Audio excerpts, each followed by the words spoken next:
ada 5 hal yang harus anak kuasai. Saya ambil 3 saja sudah KKM. Nah sudah, berarti kalau sudah memeriksa sampai ini nilainya KKM 60. Salam damai dan segala kebaikan Tuhan bagi kita. Selamat datang di SMP Katolik Santo Fransiskus Assisi, Samarinda. Mari anak-anak sekalian, belajar dan raih cita-cita kalian bersama kami di sini. Salam Fransiskus, Pace. Dilaksanakan sekarang baru prototipe, tahun depan juga prototipe, berarti tahun 2024 baru akan dimulai kurikulum ini. Jangan-jangan baru akan dimulai, menterinya ganti. Kurikulumnya, materi pelajaran itu tetap. Halo? Apapun kurikulumnya, materi pelajaran itu tetap. Betul atau tidak? Halo? Bahkan dia mengajar IPA, pencernaan makanan. Dari dulu pencernaan makanan ya, masuk melalui mulut. Loh, betul nggak? Oh, kelak, tenggorok, tak kerongkongan, lambung terus sampai keluar lah kuning-kuning. Betul? Belum ada sekarang. Pencernaan manusia sudah baru, tidak melalui mulut tapi melalui hidung. Supaya apa? Nah, giginya tidak gripis. Itu tidak dipakai kan, jadi bersih terus, mulus. Nah, nanti belum ada yang mengatakan, manusia sekarang berubah. Sisa pembuangan pencernaan sekarang baunya wangi. Belum ada kan? Engine-nya juga masih sama. Berarti pencernaan makanan konsepnya tetap sama. Itu yang paling penting. Jadi apapun kurikulumnya, materi ajar sebenarnya tetap fakta dan konsepnya. Bukan? Hanya itu saja.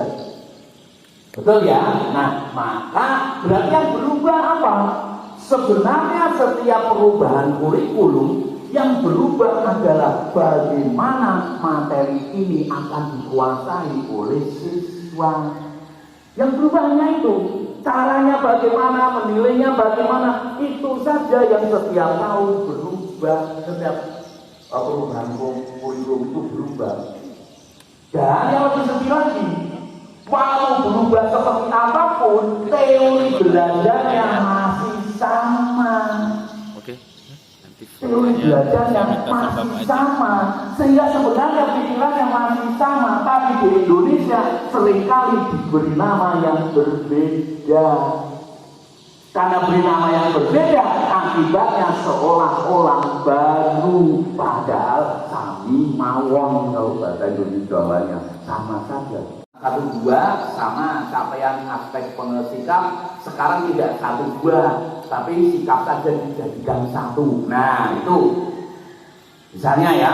Terus KI 3 dulu KD 3 sekarang berubah menjadi capaian pengetahuan.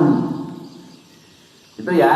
Terus KD keterampilan, KD 4 sekarang namanya capaian keterampilan. Ya. Nah, prosesnya itu masing-masing kelompok mapel berbeda, itu yang berubah. Hanya itu saja, mengubah seolah-olah berubah total. Nah, maka Bapak Ibu, kita jangan hanya bingung gerujak-gerujuk, tapi tenang. Oh, capaian. Oh, kemarin ada KIKD, bedanya di mana sih? Nah, itu langsung ketemu. Itu yang menjadi penting. Ya, kalau tidak, maka kita akan gerujak-gerujuk seolah-olah berubah menjadi baru, padahal tidak ada yang berubah. Itu ya Bapak Ibu ya. Maka kurikulum sudah merdeka kalau nanti kita menggunakan. Apa yang harus disiapkan? Apa yang harus disiapkan? Itu kata kuncinya.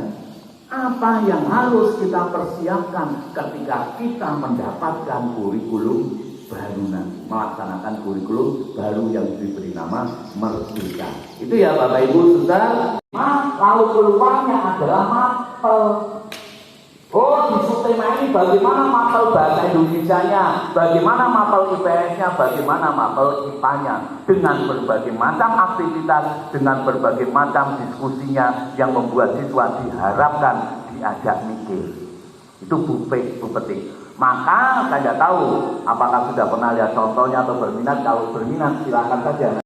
Diberi kebebasan, keleluasaan untuk mengembangkan pembelajaran yang sesuai dengan kebutuhan dan minat siswa. Sesungguhnya proyek ini adalah kegiatan belajar untuk menguatkan, mengembangkan profil pelajar Pancasila. Dan waktu yang digunakan adalah 20 sampai 30% jam belajar. Lalu untuk pengembangan profil pelajar Pancasila ini digunakan 20 sampai 30 jam pelajaran dan tidak terkait dengan mapel apapun. Yang kelima, yang keenam adalah kreatif. Ini yang akan dikembangkan melalui secara spesifik pada kelompok atau kegiatan proyek pelajar Pancasila. Nah, nggak nyambung Pak. Ya kalau dilihat itu nggak nyambung dengan yang ke depan keleluasaan tadi, mengembangkan kemampuan berpikir. Tetapi ini sebenarnya nama lainnya adalah berarti apa? Kalau di mapel, anak-anak harus terpaksa belajar dengan model yang dipilih oleh gurunya. Betul atau tidak? Betul atau tidak?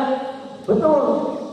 Jadi nanti Bapak Ibu guru akan tetap mengajar sesuai dengan apa yang ditentukan oleh Bapak Ibu guru. Anak-anak akan belajar itu.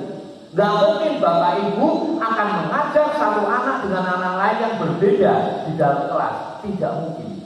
Jadi di mapel, walaupun orientasinya ngajak berpikir, tapi apapun kebutuhan anak-anak, apapun cara minatnya anak-anak harus belajar dengan menggunakan model metode yang ditentukan oleh gurunya. Jelas ya ini ya. Jadi kita jangan berpikir lagi, oh saya akan berbeda-beda kebutuhan. Tidak. Bapak Ibu di mapel pasti akan menentukan pembelajaran sama semua. Kalau anak dan minatnya tadi, kebutuhan dan minatnya untuk mengembangkan sesuatu. Misalnya anak yang punya kemampuan menggambar, membuat karya tertentu yang indah dan baik, ya, saya punya potensi itu, saya akan kembangkan potensi itu, kemampuan itu. Maka dia nanti pasti akan memilih proyek-proyek yang ujungnya adalah membuat sesuatu tadi. Berbeda. Tapi kalau ada anak, saya itu mikir terus. Kalau melihat sesuatu langsung tertarik, bertanya-tanya, lalu mencoba mencari informasi, mencari tahu apa penyebabnya dan sebagainya. Maka mungkin anak ini akan memilih proyek-proyek yang berhubungan dengan penelitian. Betul? Nah, kalau ada anak yang hobinya main komputer terus gitu ya, mungkin nanti akan memilih proyek-proyek yang berujungnya adalah hasilnya dalam bentuk komputer, program komputer. Ada anak yang hobinya jalan-jalan, ngobrol terus gitu, maka dia akan memilih proyek yang aksinya adalah keliling kota Samarinda, nyari orang, mencatat datanya. Halo, ini Bapak Ibu, ini yang dimunculkan di proyek. Jadi profil pelajar Pancasila itu dibangun untuk mengembangkan kompetensi berdasarkan minat dan kebutuhannya. Maka di proyek ini harusnya ada kebebasan. Nah, nanti kita akan lebih bahas lagi. Ini yang berbeda. AKM itu adalah tes yang menguji kemampuan berpikir. Di mana letak posisi kemampuan anak-anak Indonesia ini? Apakah ada di level terbawah, level 1 kemampuan berpikirnya, atau sudah di level 2, atau sudah ada di level tertinggi penalaran level 3? Ini yang mau dicari. Jangan sampai nanti 30 jam pelajaran, ini digunakan dibentuk tim, lalu ada tim proyek, tapi yang terjadi, saya sudah mulai merasakan, saya sudah diskusi dengan banyak teman yang sudah melaksanakan, profil pelajar Pancasila, menurut saya, kalau tidak hati-hati diterapkan sia-sia lagi, karena jadinya prakarya. Kenapa misalnya? Nanti kan proyek ini ada temanya. Misalnya tema sekolah memutuskan kewirausahaan. Kewirausahaan berarti siswa belum bisa membuat apa-apa. Maka proyek pertama membuat masakan.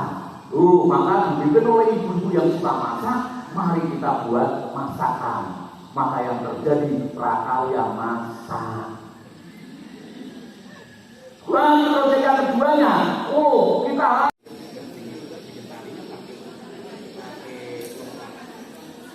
bangun dengan bangun yang lain, mulai dikit. Yang ketiga, misalnya bisa memahami pengertian luas dan keliling bangun.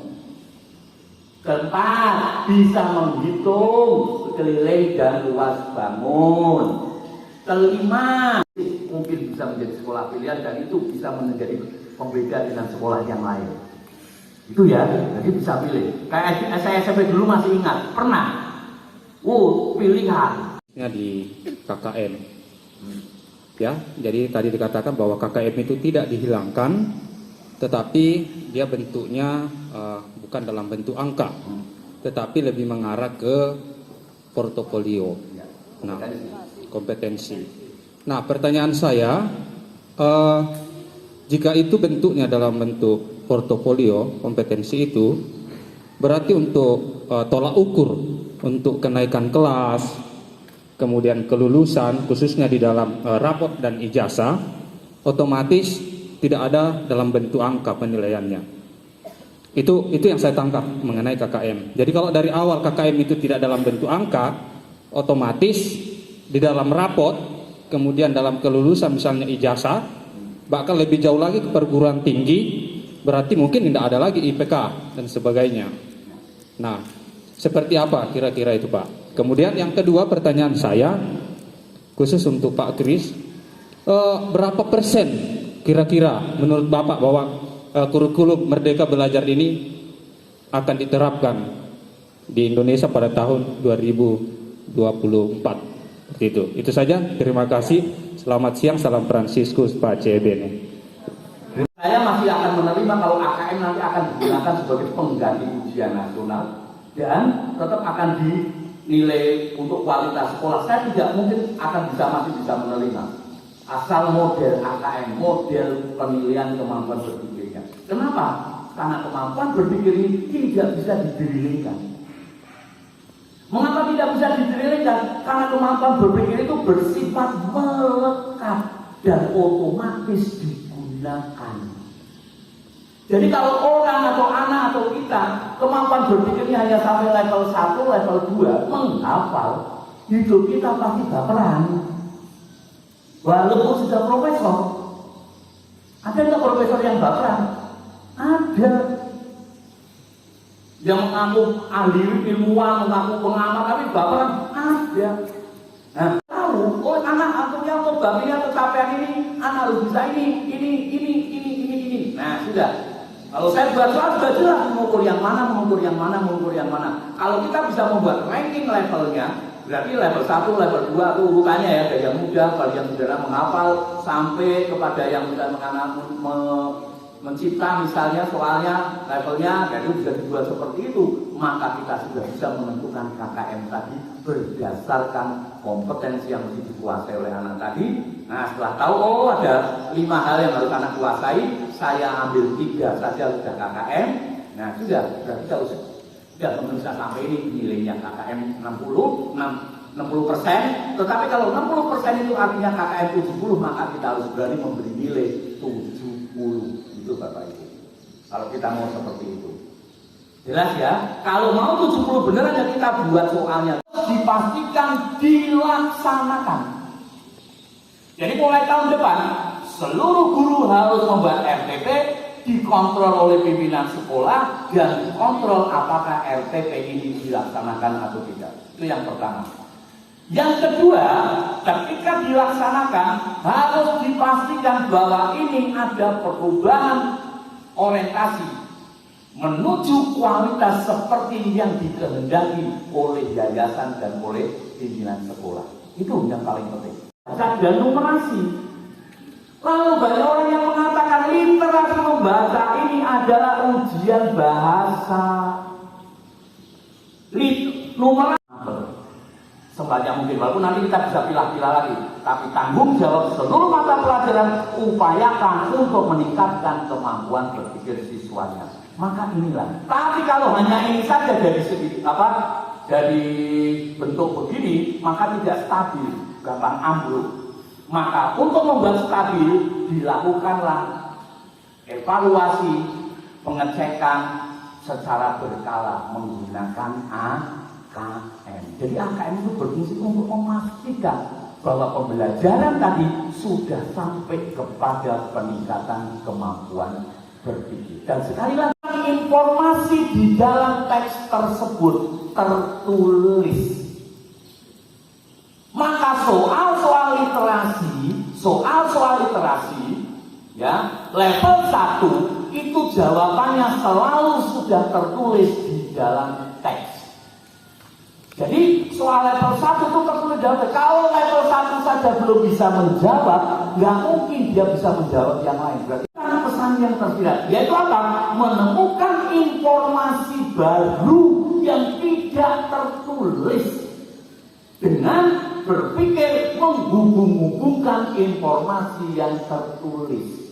Jadi anak membaca, ada informasi tertulis, setelah dia hubung-hubungkan informasinya, ketemu informasi baru yang tidak tertulis dengan informasi tersebut. Itu mengevaluasi. Yang kedua, itu berarti apa? Merefleksi. Apa itu merefleksi? Memantulkan. Maka hasil refleksi adalah sesuatu yang baru. Sesuatu yang baru. Jadi apa? Berpikir merefleksi, maka ketika dia menemukan informasi dari teks tersebut, berpikir menggunakan informasi tersebut untuk menghasilkan sesuatu yang baru.